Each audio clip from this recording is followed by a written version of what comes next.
오늘 우리가 이제 느헤미야에 대한 말씀을 함께 나누고 있습니다만, 느헤미야도 하나님께서 어느 날 갑자기 툭 하고 쓰신 것이 아니라 준비한 삶을 가진 글을 쓰셨다라고 하는 말씀이죠. 그게 바로 뭔지 아십니까? 훈련이고요, 기다림이다라고 하는 말씀입니다. 느헤미야는요, 이스라엘의 예루살렘이 무너지고 그 성을 중건하도록 도와달라고 왕에게 요청을 합니다. 그 필요를 조목조목 구하기 시작하죠. 그랬더니 기도로 준비했던 느헤미야의 응답을 누가 이루게 되었다고요? 왕을 통해 이루게 되었다, 그 말씀입니다. 오늘 이 말씀을 통해서 우리가 이 안에 우리가 어떤 삶을 살아야 되는 것이 중요할까, 그 말씀을 좀 드리면서 은혜 받는 귀한 시간이 되기를 주님의 이름으로 축복합니다. 첫 번째입니다. 도망가지 말아야 됩니다. 문제가 있을 때 문제로부터 도망가지 말라고 하는 말씀이죠. 여러분, 우리가 신앙생활에 어려움을 겪는 경우들이 많이 있죠. 새해 다른 일은 몰라도요, 신앙생활만큼은 내가 포기하지 않고 낙심하지 않고 멋지게 승리할 것이다 라고 하는 그 믿음의 결단이 있기를 주님의 이름으로 축복합니다. 자, 이 느헤미야가 예루살렘에 도착해 보니까요, 처참한 겁니다. 성벽은 무너져 있지, 불에는 다 타버렸지, 사람들은 낙심하고 있지. 얼마나 안타까웠겠어요. 그 성경에 보면 느헤미야가 그 모습을 보며 통곡하고 울기 시작한 겁니다. 그래서 백성들의 손을 붙잡고 꿈을 심기 시작합니다. 다시 일어나자고, 하나님이 도와주실 거라고요. 느헤미야만 이야기에 속한 것이 아니라 오늘 우리에게 들려주는 하나님의 말씀이 될 수 있기를 주님의 이름으로 축복합니다.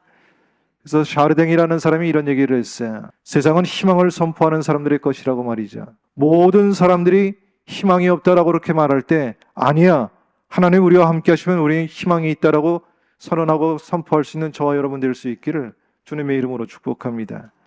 모든 사람들이 이제 망했어, 끝났어 라고 그렇게 얘기할 때, 아니야, 우리는 다시 일어날 수 있다 말할 수 있는 그 사람이 바로 우리가 되기를 주님의 이름으로 축복합니다.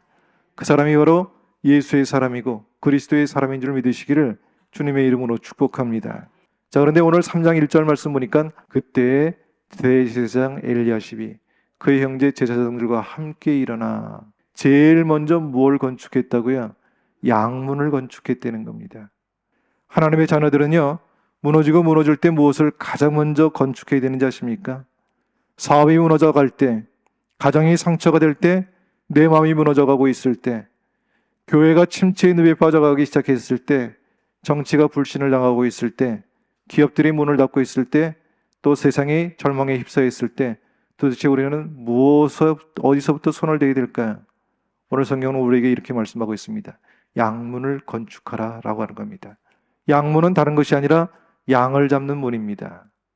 다시 말하면 제사하는 문이고 예배를 하는 문이다라고 하는 말씀이죠.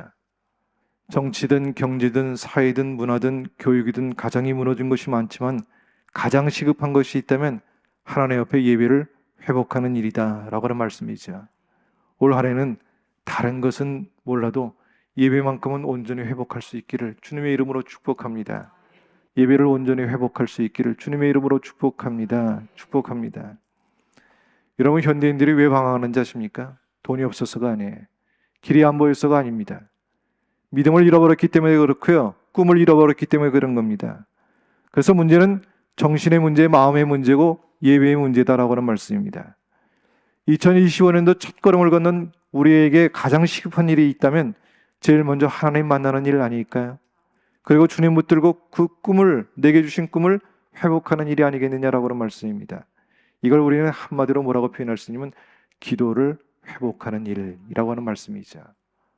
그래서 기도하는 삶, 예배가 온전히 회복된 삶을 갖고 있는 사람들은 결국에는 어떻게 된다고요? 승리하게 된다, 그 말씀입니다. 한번 따라합시다. 결국은 승리한다. 여러분, 달력이 2024년도에서 숫자 하나 바뀌어서 2025년도가 되었다고 해서 모든 게 달라질 거라고 생각하지 않기를 주님의 이름으로 축복합니다. 우리가 당하고 있는 어려움의 문제들은요, 여전히 이어질 수 있다고 저는 생각을 합니다. 해가 바뀌었다고 해서 세상이 화끈하고 바뀌는 것이 아니다라고 하는 말씀이죠. 우리가 당하는 어려움과 문제가 여전히 우리 가운데 주어질 수 있지만 분명한 거 하나는 있어요. 아무리 힘들고 어렵지만은 그 상황, 그 문제로 낙심하지 않고 우리가 포기하지 않고 지금까지 한 번 기도해야 되는 사람이 두 번 기도하고 한 번 찬양하던 사람이 두 번 찬양하고 어떤 상황 가운데서도 우리가 할렐루야 하면서 주를 의지하게 되면 하나님의 은혜와 사랑이 우리를 떠나지 않고 지켜주시고 결국에는 승리케 해 주실 거라 믿습니다. 우리가 2025년도 더 멋지게 믿음으로 살라고 결단할 수 있는 저와 여러분 될 수 있길 바랍니다. 그래서 하나님이 내 삶 가운데 어떻게 역사하실지를 기대하고 기도할 수 있는 저와 여러분이 될 수 있기를 주님의 이름으로 축복합니다.